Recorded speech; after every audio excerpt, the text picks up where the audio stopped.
തൃപ്രയാർ ശ്രീരാമസ്വാമി ക്ഷേത്രത്തിലെ ഏകാദശി മഹോത്സവം ചൊവ്വാഴ്ച നടക്കും. ഏകാദശി ആഘോഷത്തിന്റെ തലേദിവസമായ തിങ്കളാഴ്ച ദശമി വിളക്കിന്റെ ഭാഗമായി രാവിലെ 25 കലാകാരന്മാർ പങ്കെടുത്ത പഞ്ചരത്ന കീർത്താലാപനം അരങ്ങേറി. തുടർന്ന് കഥകളി, ഭജന എന്നിവ നടന്നു. വൈകിട്ട് 3 ശാസ്താവിനെ പുറത്തേക്ക് എഴുന്നള്ളിച്ചു. തിരുവമ്പാടി ചന്ദ്രശേഖരൻ, പാക്കാത്ത് ശ്രീകുട്ടൻ, മച്ചാട് അയ്യപ്പൻ എന്നീ ആനകളുടെ അകമ്പടിയിലാണ് പുറത്തേക്ക് എഴുന്നള്ളിച്ചത്.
പരക്കാട് തങ്കപ്പൻമാരാർ പഞ്ചവാദ്യം അവതരിപ്പിച്ചു. ഭരതനാട്യ കച്ചേരി, ഭക്തിഗാനലയം, വൈകുന്നേരം ദീപാരാധന, സ്പെഷ്യൽ നാഗസ്വരം, നൃത്താവിഷ്കാരം എന്നിവയ്ക്ക് ശേഷം രാത്രി 10-ന് ദശമി വിളക്ക് എഴുന്നള്ളിപ്പ് നടന്നു.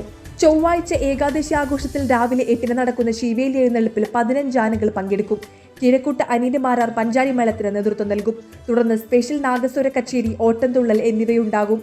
വൈകുന്നേരം 3-ന് പഴുവിൽ രഘുമാരാർ നേതൃത്വം നൽകുന്ന ധ്രുവമേളത്തിന്റെ അകമ്പടിയിൽ കാഴ്ച ശിവേലി നടക്കും. തുടർന്ന് പാഠകം, ദീപാരാധന, പഞ്ചവാദ്യം, നാഗസ്വരം, ഭരതനാട്യ കച്ചേരി, നൃത്താഞ്ജലി എന്നിവയുണ്ടാകും. 10:30-ന് വിളക്കിന് എഴുന്നള്ളിപ്പ് നടക്കും. ബുധനാഴ്ച രാവിലെ 2-ന് പഞ്ചവാദ്യം, തുടർന്ന് ദ്വാദശി പണസമർപ്പണവും രാവിലെ 8-ന് ദ്വാദശി ഊട്ടും നടക്കുന്നതോടെ ഏകാദശി ആഘോഷ പരിപാടികൾ സമാപിക്കും.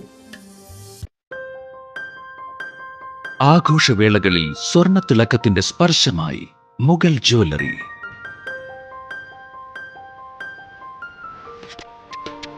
അന്താരാഷ്ട്ര ഗുണനിലവാരമുള്ള BIS 916 സ്വർണ്ണാഭരണങ്ങൾ മാത്രം വിൽക്കുന്ന തൃപ്രയാറിലെ ഏക ജ്വല്ലറി മുഗൾ ജ്വല്ലറി.